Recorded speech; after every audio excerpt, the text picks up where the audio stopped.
Hello and good evening. I am Ryan Johnson. I'm the division chief overseeing the food program here in San Diego County, and I am joined by Joel Wright, one of my program coordinators that also oversees our food program.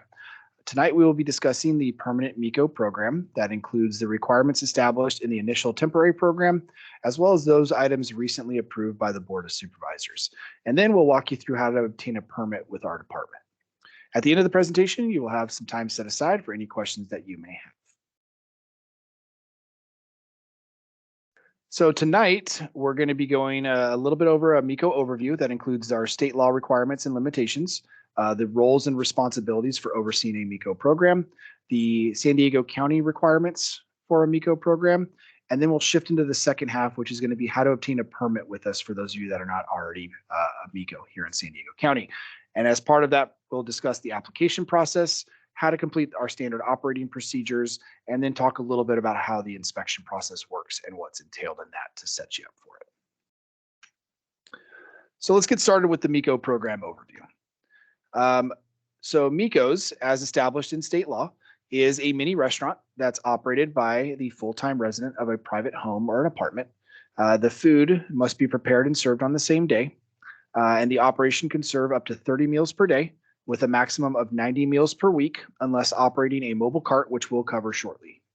A meal is defined as a amount or quantity of food that is intended to be consumed by one customer in one sitting. And a meal can include one or more of any of the following: a main dish, appetizers, side dishes, beverages, baked goods, or desserts. MEHKOs are limited to a maximum of $100,000 in gross annual sales as adjusted annually for inflation, and that's based on the California Consumer Price Index, unless they are also operating a mobile cart. That changes that maximum allowance, and we will cover that later as well. MEHKOs must serve their customers directly by having them dine in at the home, pick up their orders, or receive a delivery from the MEHKO itself. MEHKOs are allowed to have one full-time employee, not including a family member or a household member. So that means you can have one employee that works 40 hours a week or two employees that work 20 hours a week each.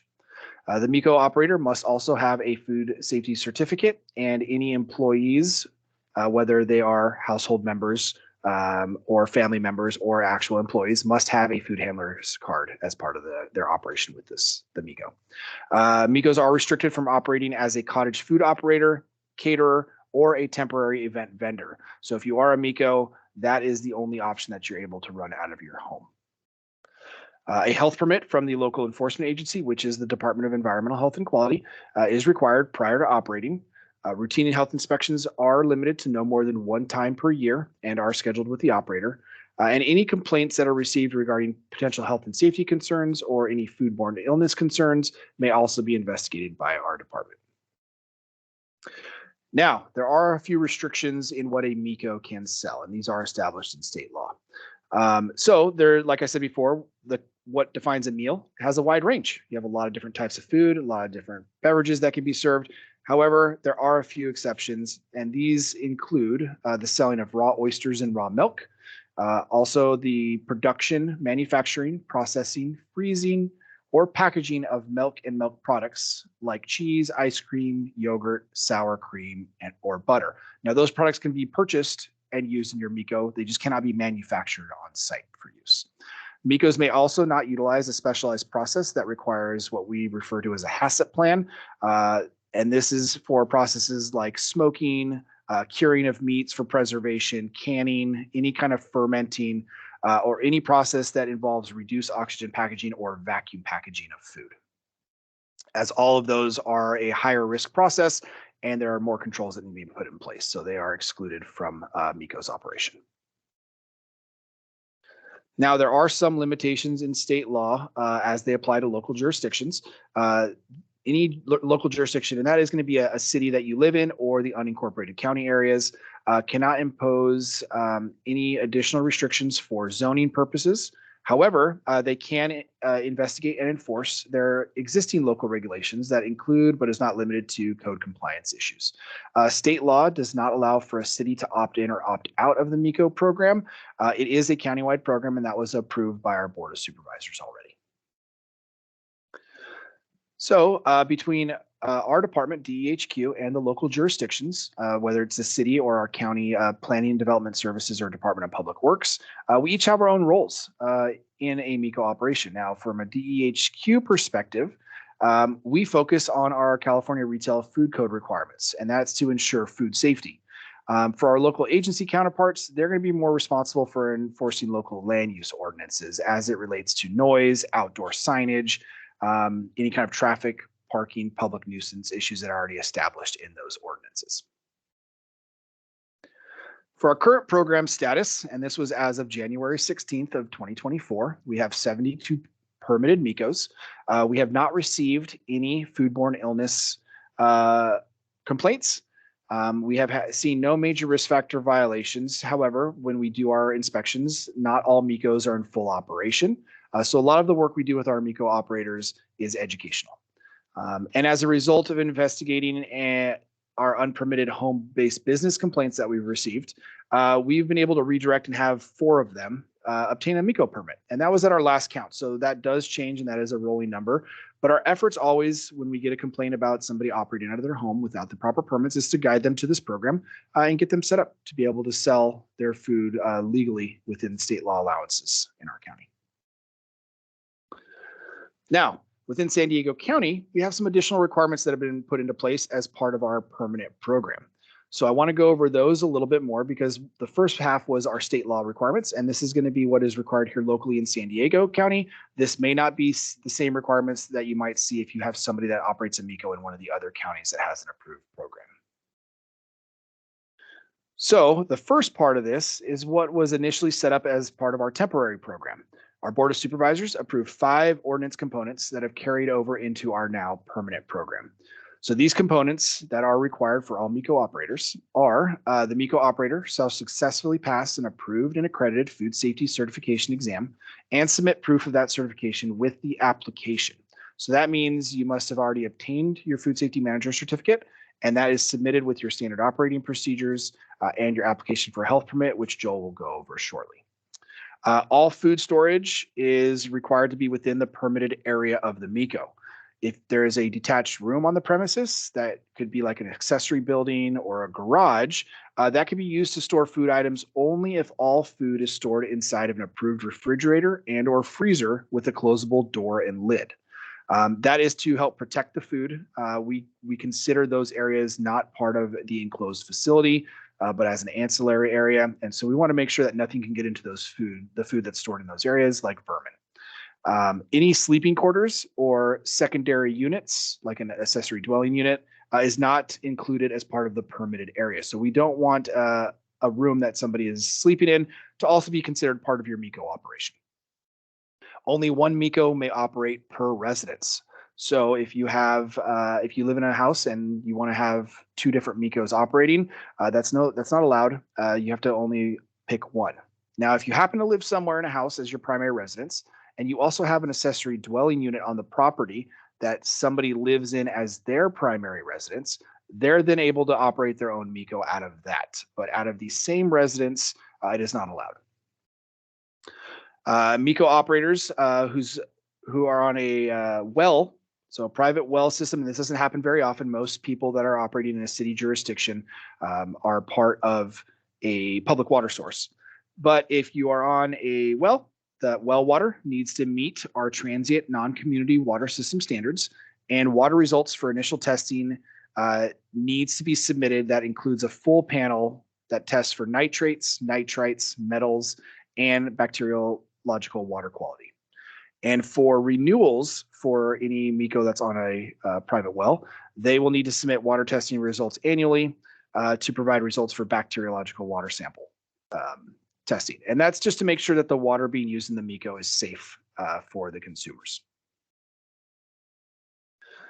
Now, as part of our recent board action, when they approved the permanent program, they added new ordinance components. And so the intent of this was to help expand a MEHKO through the use of a compact mobile food facility, or what we refer to as a mobile cart. These are not mobile trucks that you would see driving around that are fully occupied. These are these smaller, more portable push carts. And there's a wide range of what they can be. So these have to be non-motorized. They are able to sell either prepackaged food or conduct what we refer to as limited food preparation. And they all have to obtain the proper permits as part of our mobile food facility program. So this is a parallel program. Now, while a MEHKO can operate one of these out of their home, they still would need to obtain all the proper permits, which means going through our plan review process and then having the cart inspected and then obtaining it and paying for a separate permit. So a MEHKO would essentially have two permits if they wanted to run a cart as an extension of their MEHKO operation. Now, the more details of what the board approved as part of this blending of our mobile food and MEHKO programs. A MEHKO can expand their business through the use of up to 2 mobile push carts that only serve non-potentially hazardous foods to be operated by the MEHKO, with the revenue from the sale of those items not counting towards their daily or weekly meal limits or annual gross sales volume. So what that means is if a MEHKO wants to operate a cart, and off of that cart, they're only selling prepackaged food. We say non-potentially hazardous. That's anything that you can find on the shelf in a grocery store or produce. Any of those sales off of that cart will not be impacting the meal limits of 30 per day or 90 per week.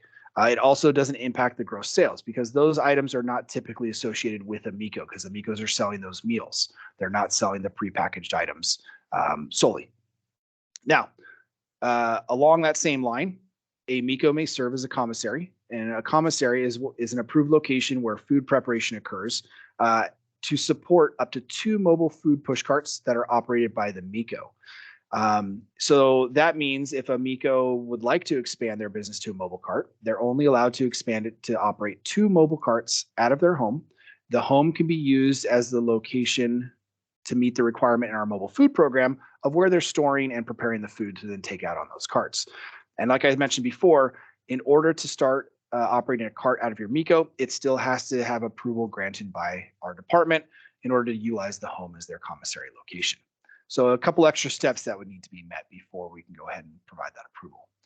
And the last point, it's split on 2 on the slide, but a MEHKO that operates a mobile push cart as an extension of their MEHKO operation is able to increase their meal sales to no more than 80 individual meals per day and no more than 200 individual meals per week, and can increase their gross annual sales to no more than $150,000 per year. And that's adjusted again for inflation every year. So what that means is, as I mentioned earlier, the limitations of 30 meals per day, 90 meals per week, and $100,000 in annual sales. If you are operating 1 or 2 carts, you are able to increase your meals because now you are taking a lot of that meal sales out of the home and taking them on the carts and taking your carts out throughout the county to sell that. So there are additional allowances that are able to be met, but reminder, and I'm going to repeat this multiple times probably, you must obtain a permit for those carts before you can use them. So now I'm going to pass it over to Joel, and he's going to review the process to obtain a MEHKO permit with us. Hey everybody, I'm Joel Wright. I'm an inspection program coordinator here in DHQ, and as Ryan said, I'm going to take you through how to obtain a MEHKO permit. So first, here's a brief summary on the application process, but I'll go into each step in the following slides. The first step is to submit the following application documents to our department for review. First, a food facility health permit application, a standard operating procedure form, a food safety certificate, the proposed menu, and then well water testing results if you're on a private well. Once all of those documents have been reviewed and approved by our department, and when the permit fees have been paid, an initial inspection of your home kitchen operation will be scheduled. The initial inspection must be completed prior to starting your MEHKO operation. Your health permit will be issued during this initial inspection. For additional information or assistance during the application process, there are many resources on our home kitchen operations website, and you can email us. We will have the contact information in the last slide of the presentation. The length of time to complete this process is really highly dependent upon the applicant. Typically, a MEHKO applicant would be able to begin operating between 3 to 4 weeks or so after submitting the application, as long as all of the submitted information is complete and accurate. If the applications are incomplete or require additional information from the operator, the time for approval will increase. The required documents to submit as part of the MEHKO application include a health permit application, the standard operating procedures, a proposed menu, proof that you have passed an approved food safety certification exam, and water well test if applicable. We recommend that you check with your city also to see if a city business license or home occupation permit is required. You may submit your application by email, mail, or in person at our office. Now I'll walk you through how to complete the application and standard operating procedures. Let's start with the health permit application. I've pre-filled out an application so that you can get an idea of what is included and how you'll fill it out. The first section asks for information about your preferred languages. In my example here, I've checked English as my preferred language with Spanish as a secondary language. Next, you'll fill in the business details. For application type, you'll check food facility because a MEHKO is designated in the California Retail Food Code as a food facility. You'll then list the name of your business, the date you assumed it, and hours of operation. In my example, I've named my business Melissa's Home Kitchen. I plan to operate this business every day of the week from 11 a.m. to 11 p.m. Last on this section is the contact information for the applicant and/or billing. Here I show I have an applicant address that is different from my billing address. In the next section, you'll list contact information for the owner. I've checked the box for sole owner, meaning I own the business myself, not through a partnership or corporation. Then you'll give details about the business, including number of employees, square footage, indoor and outdoor dining, restrooms, and the year it was built. Here I've shown that my business has 2 employees and has an indoor and outdoor dining. I show that I have 1 prep area, which is my kitchen, and the square footage of that area is 500 square feet. I have outdoor dining that is sole and covered. Sole means that I don't share this space with another business. It's my own. Covered means that I have shading, like a covered pergola over the outdoor dining area. My outdoor dining capacity is for 12 people with 300 square feet of space. Indoor dining is for 10 with 200 square feet.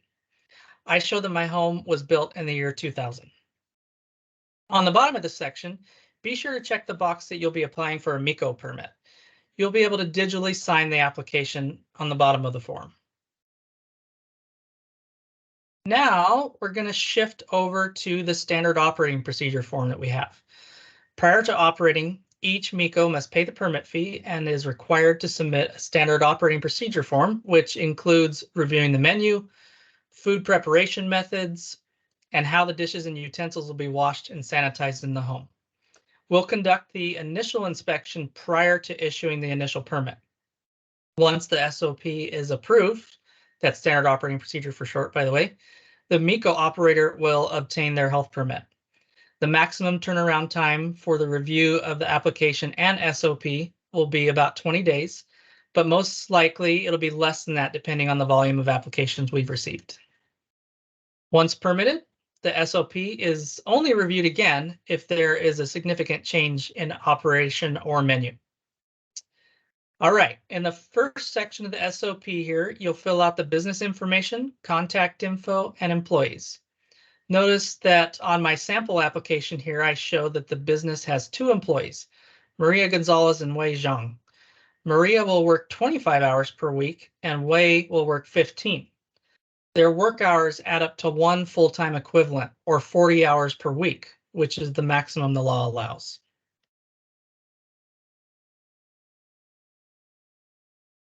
In the next section, you'll fill out the hours of operation, number of meals, and how the business will be advertised. I plan to operate this business every day from 11 a.m. to 11 p.m. I plan to serve more meals on weekend days than on the weekdays. I plan to serve 10 meals a day on Sunday, 5 on Monday through Thursday, 10 on Friday, and 20 on Saturday. Notice that I proposed that 60 total meals will be prepared each week. You see now that you're allowed to serve up to 90 meals per week, but in this business model, I'm only proposing 60 per week. Additionally, the law allows for a maximum of 30 meals on any single day. But as you can see from my example here, I don't anticipate serving that many meals on any single day. So I plan to keep track of the number of meals I serve each day by creating a meal log spreadsheet, which will be a separate document that I'll hold myself. There I can show daily that I serve, for instance, like 5 lasagna and salad meals, and then 5 spaghetti and salad meals on a particular Friday. I'll be sure to log my entries daily, and your inspector, when they come to do your inspection, they will most likely ask to see this log, or at least how you're tracking the number of meals that you served. Keep in mind that the California Retail Food Code only allows delivery by the MEHKO itself.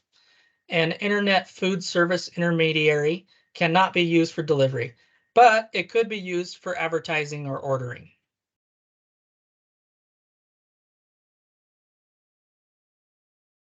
Next, you'll fill out details about how you will wash the dishes and utensils. In this example, I've proposed to use my dish sink to wash the dishes. Here's my dishwashing process. Dishes and utensils will be washed in the first sink compartment with soap and warm water of at least 100 degrees Fahrenheit. Then the dishes will be washed with warm water in the second compartment and set aside on a clean counter. The sink will then be drained and cleaned. The second compartment will be filled with cold water and bleach to a concentration of at least 100 parts per million chlorine, and the dishes will be soaked in the bleach for at least 30 seconds and then allowed to air dry on a sanitized counter. I've shown that I'll be using chlorine sanitizer test strips to test my sanitizer. Ensure you have the correct type of test strips for the sanitizer you're using. You can purchase sanitizer test strips at stores like Restaurant Depot or Smart & Final, or from a shopping website like Amazon. In this section, you'll fill in your procedures and plans for food service and food storage. This includes locations where the food will be served at the home and where the food and equipment will be stored. I'll be serving the food in the dining room, on my patio, and in my backyard. I'll be storing the food in my kitchen and in the garage in a refrigerator. Keep in mind that if you're storing food in an area that is not your kitchen, such as the garage, the food must be stored in an enclosed container like a refrigerator. The second part of this section asks you to describe how the food will be transported, including customer pickup and delivery. For delivery, the form asks for the names of the employees that will deliver the food, how the food will be delivered, how far it will be delivered, and how the food will be packaged. For my example, we have takeout available. My wife, Melissa, my employee, Maria, or I will deliver the food in our personal vehicles to a maximum of 35 miles or 45 minutes away. The food will be stored inside the vehicle in insulated storage containers in this example. The reason this question is asked is to ensure that you meet California Retail Food Code requirements for holding food at 41 degrees or below, or 135 degrees Fahrenheit or above if transporting the food for longer than 30 minutes. I plan to package my food in recycled paper food grade boxing placed in the insulated container. This section asks you to indicate your potable water source. I've shown that I have a private well, so I'll have to submit my full panel of water testing results with this SOP. At the initial testing, I'll have to show a full panel of testing that consists of a total coliform bacteria test and an inorganic chemicals test. For renewal or annual testing, I'll only have to show a total coliform bacteria test. This section asks you to indicate your wastewater and refuse disposal. In my example here, I show that my home is on a private septic system, which, as Ryan said, is not the norm, but yours might be. I also show that I'll dispose of my refuse in garbage cans with closed lids, which will be emptied by the trash service weekly. Note that this application shows that fats, oils, and greases will be disposed in the home's private septic system. This is an example of a practice that you should not do. You should never pour fat, cooking oil, or grease from your MEHKO down the sink, as they clog drains and cause sewer pipes to back up and septic systems to fail. To reduce the impact to your sewer or septic system, fat, oil, and grease should always go from your pan to the trash can. This is an example also of a response on your SOP that will require that SOP to be sent back to you, the applicant, for edits, which could delay the approval of the SOP and hence delay the issuance of a health permit. One of the last sections requests information about MEHKO safety, including ventilation and fire extinguisher type. I show that my stove has an exhaust hood and I have a window in the kitchen. I also have a fire extinguisher available. You'll be able to digitally sign the bottom of the SOP form. Let's talk about the initial cost to start a MEHKO business. They currently are estimated to be around $800 total. This includes first DEHQ's initial MEHKO permit fee of $646 currently. This covers the initial application process, the initial SOP review, and the initial inspection.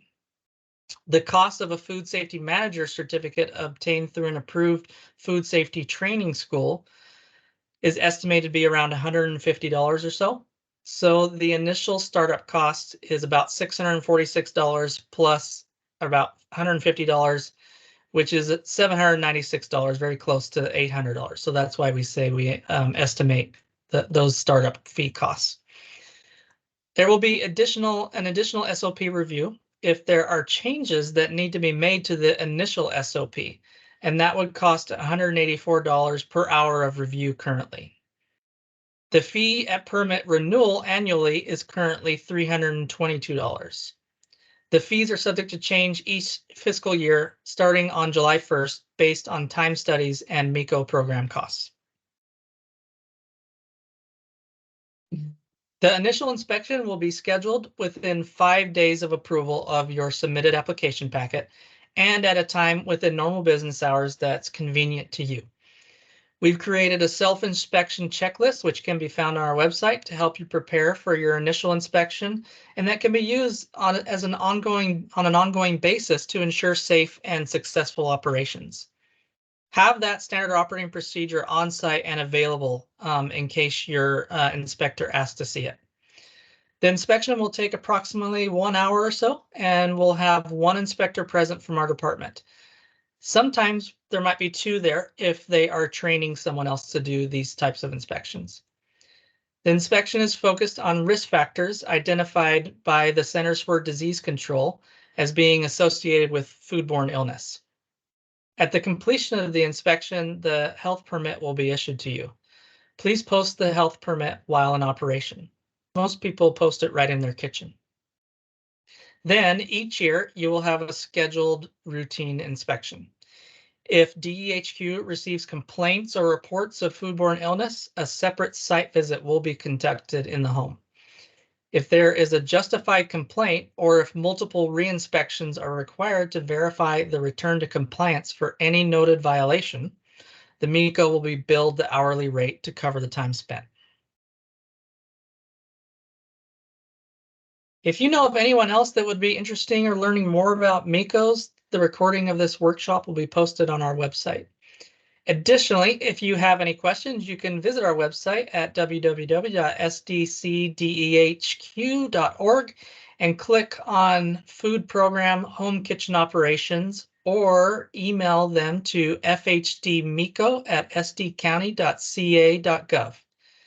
If you'd like to submit your application by email, you can send it to fhdpermits@sdcounty.ca.gov. Thanks so much for listening in, and we will open it up for questions. All right. Thank you, Joel. Yeah, we've had some good questions coming in the meeting chat throughout this. So I'm going to leave just this slide up for one more second before I take it down for anybody that wanted to copy down those email addresses or our webpage. And what I'll do is I'll start at the top of the chat and then we'll work through for the hands that are currently raised. So if I do get to your question in the chat, go ahead and lower your hand. If you have additional questions, keep them up and I will circle around to you. Okay, so the first question, what if a client is looking to freeze and ship their items? Can they still use the MEHKO program? Unfortunately, no. Like we mentioned earlier, the MEHKO can only serve their food directly from their residence. So that's either through takeout, dine-in, or delivery. If you're looking to produce food that's then going to be shipped throughout the state or from state to state, you're going to need to work out of a commercial food facility, and you'll more than likely obtain permits with our California Department of Public Health or the FDA, depending on the extent and the volume of food you want to serve. The next question, is there any restricted mileage on delivery? What is the mile range? Joel covered that as part of the SOP application. There is no restriction to the delivery, but if it is over 30 minutes, you do need to have additional measures put into place to maintain proper holding temperature during transportation, and that's a food safety component risk. As food goes out of those temperature ranges, we call that the danger zone. That's when bacteria starts to grow. That's how people get sick from eating out. So we want to make sure we take steps to prevent that where possible. Can a spouse be a delivery driver but not an employee? Absolutely. So any household member or family member is not considered an employee, but they still have the same allowances as an employee. So they can help you with the MEHKO, they can help you with the food production, and they can also help you with delivery. Is the beverage coffee business part of a MEHKO? If yes, what are the parameters for it? Tanya, if you're still here, I have a couple questions on this, and I'm hoping you could unmute yourself and elaborate. What do you mean by a beverage coffee business? Coffee cart. Okay. So yeah, so as I mentioned, a coffee cart would be something that's considered limited food prep. And so with the new allowances that our board approved as part of the permanent program, you can operate a cart as an extension of your MEHKO. However, to do so, you'll have to go through all of the permitting process for the cart. We're not going to cover that in detail today, but you can certainly call our office and we'll help walk you through that with our plan check team. But yes, you can have that as an extension. We'll approve your house as the commissary as part of the cart review process and the cart permitting process. So that would count. Now, however, because a meal is defined with beverages, your coffee would count towards your daily meal limits. So a meal is a beverage that can be consumed by one person in one sitting. So each cup of coffee would count towards your limit. Now you do have the higher limit with your mobile cart sales, but keep that in mind when you look at what kind of food you're selling to maximize your profits. All right, the next question. If I have a separate building fully built out that's not in the house, can you still apply for a MEHKO? Jennifer, yes. However, your MEHKO can only be run out of your home. It cannot be run out of the separate building. So if you build a separate building and you want to put a commercial kitchen in that building, that is not part of your residence, so cannot be used as part of your MEHKO. And if we do conduct your inspection and we notice that there is an external kitchen built out, we will not be able to issue a permit until that kitchen is dismantled. So please take care as to what you build out prior to obtaining that permit, because we do want you to get your permit and not hold that up and have you spend extra money that you'll have to then back out.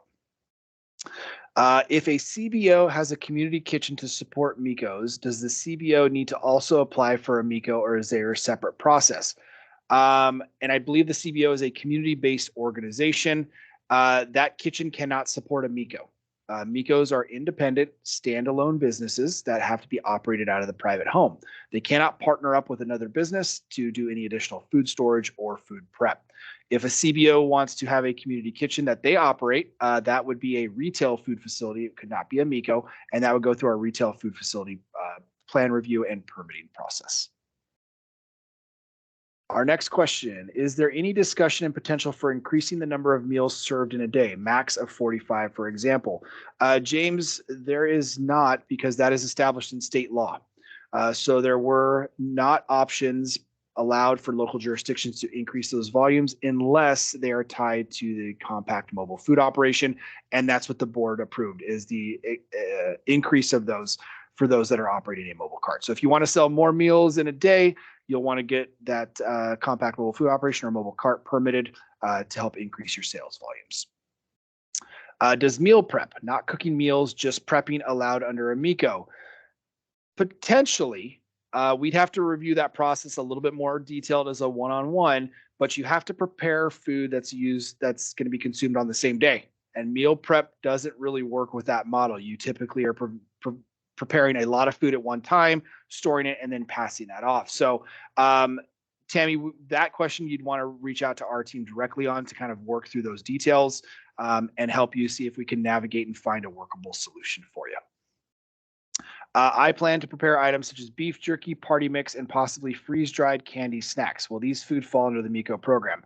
I will tell you, beef jerky will not fall under any program that we have. That is going to go through the state because you are dehydrating a product to make it non-potentially hazardous.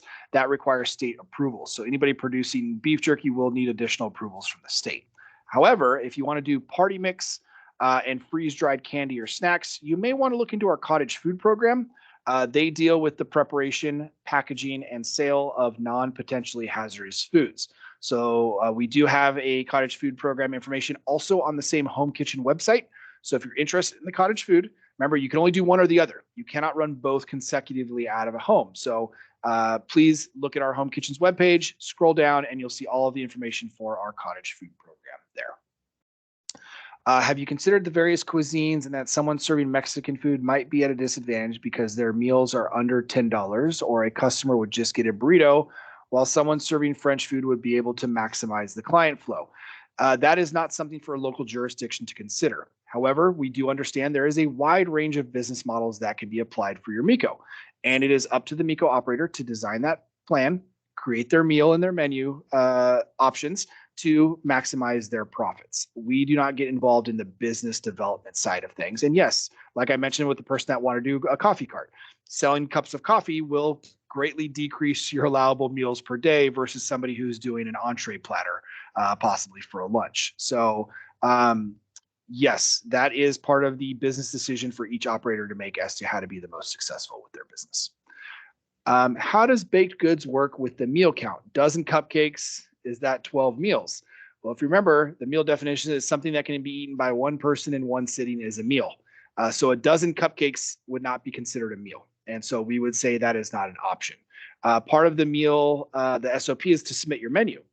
So if you're doing party platters, that is considered catering.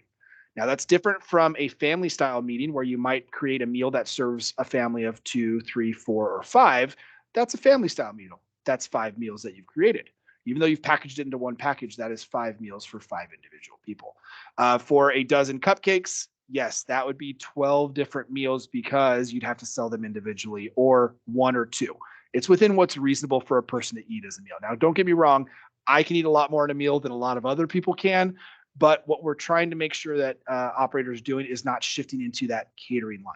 However, if you want to do cupcakes, you may also want to check out our cottage food program as well.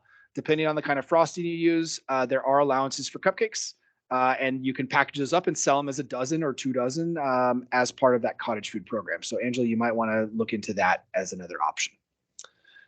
What type of cooking can we do outdoors? I'm in Julian, rural, unincorporated area, zone for ag. Can I have signage on my gate? Will be serving outdoors. Also, is porta potty okay? These are great questions. These come up a lot with our MEHKO operators. The only cooking that you can be done outdoors is from a barbecue or a wood-fired oven. You cannot have any flat grills outside. You cannot put fryers outside. You can't do any other kind of prep work outside. The intent from a food safety standpoint is all food cooking and preparation should be done within your enclosed home. The barbecue is allowed outside because it has the closable lid. Flat grills are not because they do not have the closable lid. Fryers for the same reason. So you will need to make sure that you limit that to just those 2 types of operations. Can you have signage on your gate? Unfortunately, no. MEHKOs are not allowed to have signage displayed advertising their MEHKOs on their property. All your advertising has to be done through normal advertising methods, print, media, radio, social media, whatever it is. But the signage, that is what our county planning and development services code enforcement team would have to enforce if you had signage. And we have had that come up with some of our previous MEHKO operators, and they have had to come out and issue notices of violation for them to correct the signage issue. Is a porta potty okay? A porta potty is not okay. You have to have a restroom provided for people dining in. as part of your MEHKO. So that's one of your restrooms in your house. Make sure it's stocked with soap, paper towels, for them to wash their hands when they are done. So no portable restrooms are allowed the same way they're not allowed with our other restaurant food facilities. Remember, these are equivalent to our brick and mortar, just done out of your home. Next question, I will be open weekends only for breakfast and lunch, wishing to cater to the motorcycle community. Is that okay to have a target group? And how will they find me? I'm rural. Absolutely. So this is part of your business model development is who is your target market? How are you going to advertise to them? That's the question that I can't answer unless you want to hire me as a consultant, which is not my side job yet. It's a conflict of interest now. I have to wait till I retire. So yes, you can open only on the weekends for breakfast and lunch. But like Joel pointed out, that's why we want your days of operation as part of your SOPs. You still are going to be limited to the number of meals per day, though. So if you're only open 2 days a week, you can still only do 30 meals a day. So you're going to limit them. How will they find you? A lot of that, it has to do with your business plan on how you're going to do your advertising, what efforts you're going to do. There's a lot of avenues now. We have third-party intermediaries that will help advertise for MEHKOs. There is social media, there's print media, there's radio, word of mouth. You could also, we've seen some people that might go and get a permit to operate at a farmer's market independent of their MEHKO to try to help advertise for their business, and they have to follow those permit requirements. So there's a lot of paths, but this is going to be part of your business plan development that you want to see is how to get out to them. All right, so that is all of my questions that I have in the chat. Did you address the Traeger question? I wasn't sure what a Traeger was. Oh, it's a smoker. I have a Traeger. I love it. Okay. So go ahead and address that one. Fantastic. Okay, yeah. So a Traeger is an outdoor smoker. We have considered that to be similar to a barbecue as long as it is closed and sealed up, because it does do the same efforts that a barbecue does at a slower pace. So yes, we have allowed these smaller smokers to be utilized as a kind of extension of a barbecue, as long as it's sealed, which they all should be, to make sure you get that food nice and smoked. All right. Thank you, Joel. Okay, so all right. Now I do have one hand still raised. This is for Nick. Nick, what question do you have for us today? Hi. First of all, thank you for all this great information. I have a bunch of questions actually. So question number one, can I operate a cloud kitchen or a ghost kitchen under MEHKO program? You cannot. You are your own individual operator for you at your home as your part of your business. Nobody else can come and utilize your kitchen for their business. Even for catering or carry out? You are not allowed to do any catering whatsoever as part of a MEHKO. You can only do carry out. But again, a ghost kitchen is a separate model that is done out of a permanent food facility and must meet our retail food code for that type of operation. Like I said, a MEHKO is for your business alone to sell your food out of your home. Okay. So question number two, as my understanding, I can do individual boxes. So I would like to do a deli sandwiches, like turkey and cheese, ham and cheese, and all of that kind of sandwiches. So as my understanding, I can operate individual boxes, like the lunch box that will be like a sandwich, maybe a side of salad or a bag of chips, as individuals. But if I want to do like a big box, it's served for 10 people, I cannot do that. You cannot do that. That is catering and a party platter, and that's what we consider catering for large groups. The most, what I would say is what would be family style, and if it's going over 5, then we're going to ask a lot more questions. The typical family style meals usually shift between anywhere from 2 to 6. So anything beyond that and beyond what the typical family is, if somebody's like, hey, I'm having a birthday party, I'd like to order a party platter. You can't do that, but you could sell 10 individual boxes as 10 individual meals. That is not catering. So it's a little bit different, and that's why your menu is very key for us as part of that review process. But like you said, your box of your sandwich, your side, chips, maybe a soda, if you package that as your meal on your menu, that's one meal for a person. You can have different components to a meal. It doesn't have to just be one item. It could be an entree with sides, or it could just be a side. Understood. So how can I operate?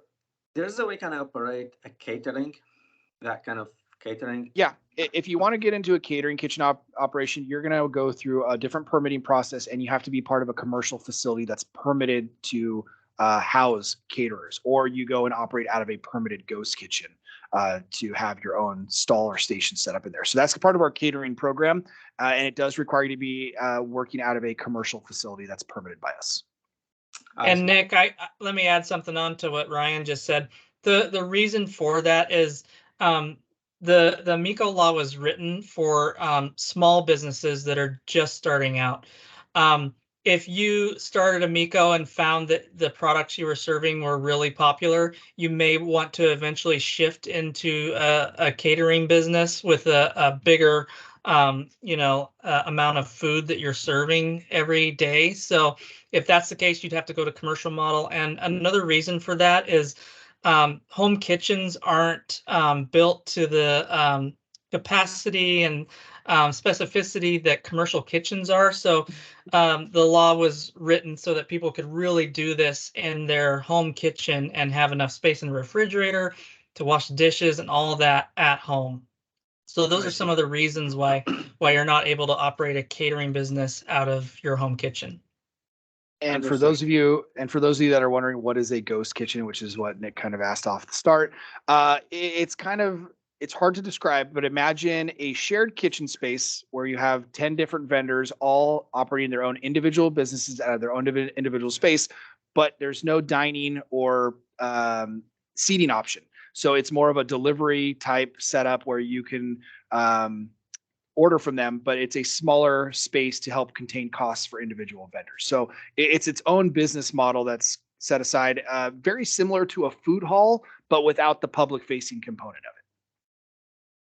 All right, so, Nick, I know we have a couple more hands in, and I want to get through all your questions. What else do you have for us? So does MEHKO acquired a label like the cottage food requirements? It does not, because you're not packaging food for retail sale. You are packaging food to go. So to go containers, just like if you picked them up at a restaurant, they don't have to label those. It's the packaging for the retail component that requires the cottage food to have that. I see. So I have two more questions. Okay. Last two questions. So in case, let's say I start selling 90 meal a week or 30 meal a day, and I want to expand.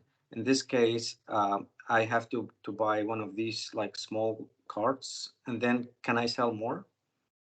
So yes, but I'm going to caution you. Yes, if you are operating a mobile cart in conjunction with your MEHKO, there are additional approval steps you need to meet. And it's not necessarily a small cart. I will tell you, if you are selling hot foods and you're doing this limited food prep cart, those carts get more expensive. And I've heard some of them can get anywhere from $5,000 to $10,000. Before you buy anything, go through our plan review process, make sure the proposed model is approved. Because if we look at the cart, at the food you want to sell, and the way you're going to store that food, and it doesn't meet our retail food code for our mobile food facility program, you're stuck with a cart that you can't use. So go through that process. It's a separate process than the MEHKO permitting. We usually recommend start with your MEHKO, build your business. As you start to become more successful and you have more customers and you need more capacity to sell more meals, then start to look into our mobile food program as a side component. We have, to my knowledge, I don't have any MEHKOs that are permitted now that also are operating a cart. I know it just got approved, but we haven't got a lot of questions because, like Joel said, these are small startup businesses. You're running this out of your home. Carts get expensive. And then you've got to have space to store this cart at your home. You've got to have space to dump the wastewater, to clean it. And a lot of homes don't have that capacity. So that's another component that's evaluated, where we may turn you down for the mobile cart program because your house can't support the mobile cart properly. But different program. We have staff. You can reach out to our team separately, and they'll help walk you through the mobile permitting process. I see. And I'll repeat what Ryan said earlier in his presentation. If you were approved to operate carts in conjunction with your MEHKO, you could serve up to 80 meals per day or up to 200 per week. I see. Okay. So my last question, just want to understand. I mean, I'm not trying to argue with anybody or something. Just want to understand. What is the difference if I'll be serving one sandwich or one meal in a box instead of serving like 10 sandwich cut in half, serving for 5 people? in one box? Because 5 people don't typically eat 2 sandwiches each as their meal.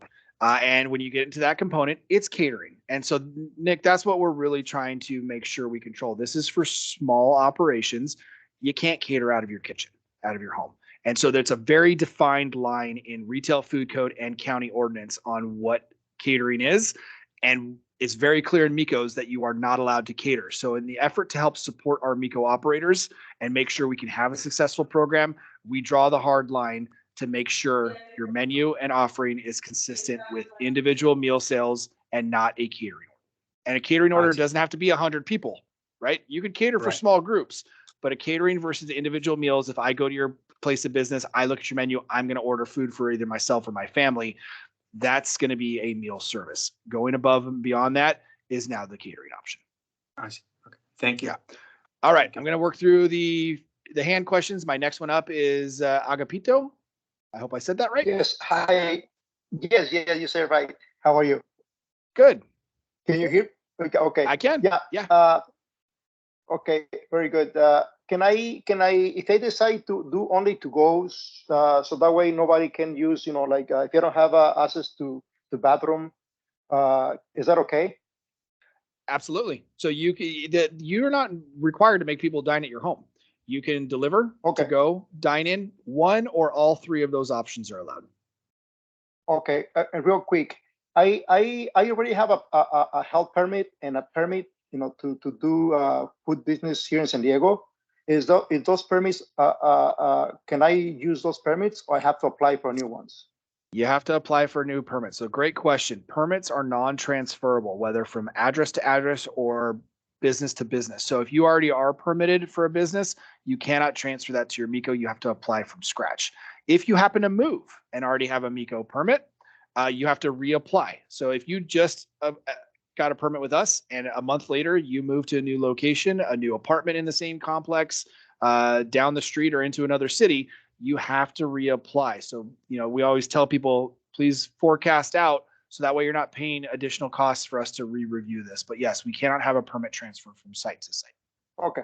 All right. Well, thank you. Thank you very much. All right. Yeah, thank you. All right. Juliana, you are up. I thank you for being patient. You are muted. Make sure you hit the unmute button. Oh, thank you. There we go. All right.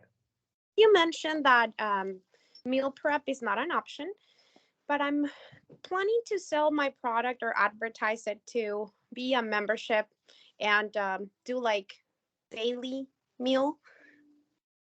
This is going to be but yeah, that you're selling meals to each person. So whether they're pre-ordered and you say, hey, you're planning, this is your order for Monday and I will fulfill this on Monday because I'm making that food fresh. That's still within the confines. Meal prep, though, it gets tricky because a lot of times they do big boxes. They set you up for full days, a week at a time, multiple people. But yeah, you can have a membership. How you advertise, as long as your advertisement is consistent with the type of operation and how you sell it, you just got to be careful. And we can work through that with you as you kind of get into the SOP submittal portion. But yeah, if your plan is like you said, you're a member with me, and this is what hey, look, this is the month. I'm going to provide this food every day. They're going to have a different option for my, only 5 people a day if you're doing it every day. But you got your meals a week, right? You got your 33 meals a day. You got your 90 meals a week. So if you map that out with your customer base and say, hey, here's the menu. And so every day, like, you're going to pay me, and you don't pay me per meal, but you pay me. And then this is your menu offering for each day. As long as you're staying within the allowances for daily, weekly meal limits and keeping it to prepared and served on the same day, that's within the MEHKO allowance. So fit it into that box and you should be okay. Thank you. And, another one of the restrictions in the law that we mentioned is that you just can't put any advertising signage on your home itself. So of course, you wouldn't be able to do that. Yeah. Yeah. There is no problem. I know it's not required, but no problem if I add a logo to it, correct? To your no, you can logo your to-go container. Like, yeah, you see, we like want it to look good. We want your business to succeed. Yeah. Think of a Domino's pizza box. That is advertising every time they send that out. So absolutely advertise however you can to get your word out. Mm-hmm. Thank you. All right. Jose Mireles, you are next. All right.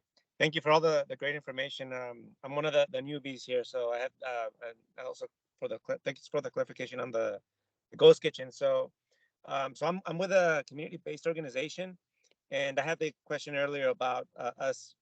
We just built a commercial kitchen in one of our Okay. facilities, and we had this idea about seeing how we can help community by just opening up the kitchen to folks who needed the kinds of the appliances and all that. So I know you mentioned earlier that amigos are a standalone and they would not be able to associate to our kitchen. So for something kind of like what we're trying to do or thinking about doing, do you recommend is there a particular process or a different, is there something that would support that kind of development? Yeah, you will support Nick in his catering business when he's looking to expand and grow larger.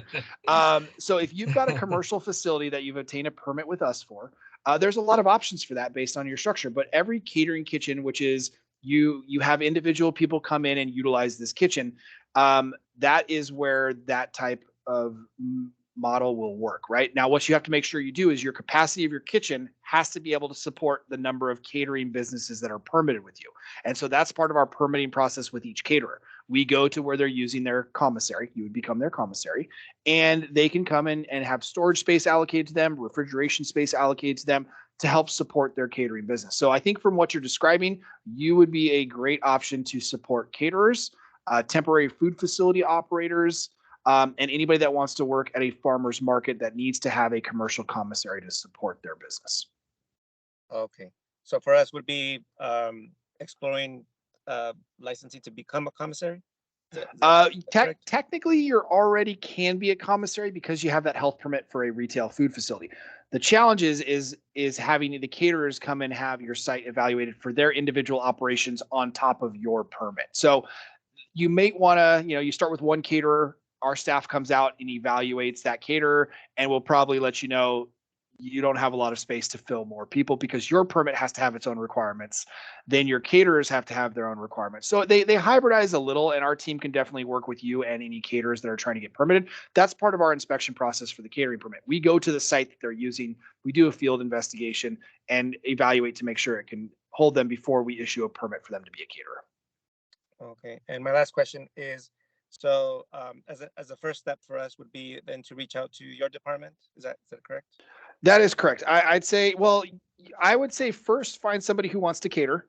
And then you may end up having to do, if you would like to kind of get it set up and ahead of the time, you could schedule a field consultation from our team to go out and reevaluate your kitchen to support catering. And part of that consultation will say, here's what you could do with your space, or here's what you would need to add to your existing permit to support more businesses. So there's a cost to that. It starts at, I'm not going to give you a price. I don't have my fee schedule. It's a couple hours. So when Joel said about $184 an hour, double that. That's what we do to do an evaluation for you. And we could help you and give you a kind of a written result of that consultation that says, here's what you have the capacity to do. Here's what you might need to change to add more capacity to what you want. Got it. So work with our plan check team that you worked with to get your plans reviewed and approved initially for the kitchen. Great. Thank you very much. All right, no problem. Okay, Tanya, you are my number 4 hand that is up right now. And sorry, everybody else, if you have gotten your questions answered, please lower your hands. If you still have another question, I'll cycle back around to you. But I just want to make sure I capture everybody and don't miss anybody. So Tanya, you are up. Hi, yes, I'm back. I just wanted to see the difference because I already have a permitted catering pop-up coffee cart, and I wanted to do the MEHKO as well for my for a trailer. So it's under the same business. How can I separate the two as far as sales, since they're going to be all under the same business? Well, you got to be careful with the trailer because trailers are a little bit more than our compact mobile food operations because they're occupied. So we'd have to kind of review that trailer. So if you're talking just a coffee cart and you want to expand, a coffee cart can be blended if you get a MEHKO permit and you hybridize the two. Now, like I said, though, each one is independent from a permitting standpoint. However, from the MEHKO standpoint, you need to keep track of your sales from both, because when they're tied together out of your home, that increases your sales. And like Joel said, you've got to be able to show that you are staying within those allowances, whether it's your sales receipts, a meal log, whatever it is that helps with that. And so what you would do is since you've already got the permitted cart, you go the other direction and you say, all right, let me apply for the MEHKO permit and fill out everything that Joel walked you through for the application SOP. And then as part of that, you'll get a consultation to see, can your home support the cart being added to that home business? So can your home support the cart storage, the cleaning, the wastewater, freshwater dumping and filling? And then you'll get the approval for all of it to use your home for that base of operation. So yeah, you'll now want to shift and say, okay, let me now apply for the MEHKO and then blend the two into one business. Okay, so it Okay. would still have to be blended. Still has to be blended. You can't keep them separate because the MEHKO is directly tied to a cart because of the allowances of using your home as the commissary and because of the sales limits. Okay, thank you. All right, no problem. And Sri Krishna. Hey Ryan, I yeah, got- yeah. Okay, Hi. just a very quick confirmation actually. So I know you talked about daily allowance, right? And so let's say if I want to do a food pop-up, just like hosting people at home. So my first question is, that's allowed, right? I can advertise to have people come over, and can I offer like a 5-course meal? So that's still allowed with this program, correct? Yeah, MEHKO allows you to advertise and have people come over and dine in, right? And you can set those limits. We have a couple people that host very small groups as a kind of a set course meal, and that's part of the experience that they provide. And I think what one of the people said earlier is, hey, there's a difference in price. Well, yeah, the price for a plated meal is going to be more, but you're only going to do like a few of those a night compared to Correct. 30 of something else a day. But yes, you absolutely can have that. And that's what your menu will show when you submit that, and the days that you're operating to provide that option for your customers. Okay, got it. So, and then, just a continuation there, right? So if I invite, let's say, host 10 people, right? Even though if I'm doing like a 3-course meal or a 5-course, that's still, it's like that for one person. How do you count it? Is it like 10? A meal is a meal that you serve to a person, not the individual parts of that meal in a sense. So if you have an appetizer, an entree, and a dessert, that's part of their meal. Just like if I went to a restaurant, I would order those as what I wanted for my meal. So that would be your one meal for your one person. Okay, and just sorry, one more, and I know we are over the time, but just one more. So when I apply for the permit, right? I mean, as of now, I'm thinking about hosting people over, right? I mean, just doing a pop-up at home, but in a month from now, I might want to do food delivery, right? Like do individual meals. So can my menu, what I'm thinking, right? Can that change? And do I have to contact you guys if I'm thinking to switch? Yeah, here's my recommendation, because you saw Joel mentioned earlier, there's a SOP really is tied to your menu. And if you do modifications of the SOP, we do need to re-review that and approve it and make sure it fits. So my suggestion is put it all in there. Put in your plan for your plated menu option, your multi-course option, put it in for your single option. You don't have to implement them both now, but that's going to be your easy way to kind of lay out, here's what I'm planning on doing. Because if you do make major changes to your SOP, we are going to want you to resubmit that, and there is that additional hourly rate for us to review that. And Okay. once you have your permit, you can always reach out to your inspector. They'll provide you with their business card, and you can reach out to them with any of these questions you have moving along with your business. Yeah. All right. So I do have a couple questions in the chat I want to make sure I get back to. As a copy of the presentation, we are not sharing a copy of the presentation, but I'm going to post this entire recording on our website. So you can go back and re-listen to any portion of it that you may have missed. It'll have all the information on the slides there shown. So that's the best way for you to go back and get that. Also, a lot of this information we have on our guidance documents that are on our website already. So you can use those. Our FAQs are being updated currently. So within the next couple of weeks, we'll have all of our documents updated. We'll have a lot of them translated into multiple languages to help those people that might need that, to help them understand our guidance. And then, of course, like Joel said, we've got our MEHKO support team that can always help answer any questions you may have. The other question we had was, can a toilet be a composting toilet and a sink? Unfortunately, no. All restrooms, that's kind of similar to a porta potty. It's a little bit different than a chemical versus a composting. You will need to have a plumbed restroom with hot and cold running water to properly dispose of your waste water that's generated. And that brings me to the last of the questions. So I know we are out of time, but I am willing to kind of make sure I've answered all questions people have today. So if anybody has any last minute questions, I will pause for a second. I got one more that just got added in the chat. So while I read that, everybody think if you have any more before we end for the night. The last question, how often do inspections happen after the permit has been approved? Are they annual or as needed, but no more than annually? So yes, they do happen annually. The law says they cannot happen more than once a year, but due to our oversight of our retail food program, we have decided that these will happen on an annual basis and no less than annually. So law doesn't allow us to do more, but we will not do them less. So you will get one every year. And like Joel mentioned, those will get scheduled and coordinated. And our goal is to come out, so no surprise, when you're operating. So if your operating hours are Monday through Friday or Saturday and Sunday, we're going to try to come out when you're operating because we'd really like to see how you're managing your kitchen, the same way we do in any other restaurant. That's our chance to redirect you, guide you if you need it, make sure that you're doing everything that is needed that you were taught in your food safety manager course to prevent somebody from getting sick from eating at your restaurant, which, as a lot of people know, social media has a way of spreading that information out. And so we want to limit that chance or that risk of anybody getting sick and keep your business being successful. That's also your chance to ask any questions you have to your inspector, you know, and if you're actively making the food while that inspector is there, there's going to be many more great chances for them to teach you about keeping that food safe. So that's kind of another reason why we'd like to see you actively kind of working on the food while we're doing our inspections. Yeah. All right, everybody, I'm going to end our presentation for the night. So thank you all again for participating. I hope you got a lot of good information out of this to help you either start or to continue your MEHKO businesses. And as always, we are here to help all of our facilities and all members of the public get through our permitting process. So if you have future questions, please reach out to our department. Contact information I provided earlier. It's also on our website on how to contact us.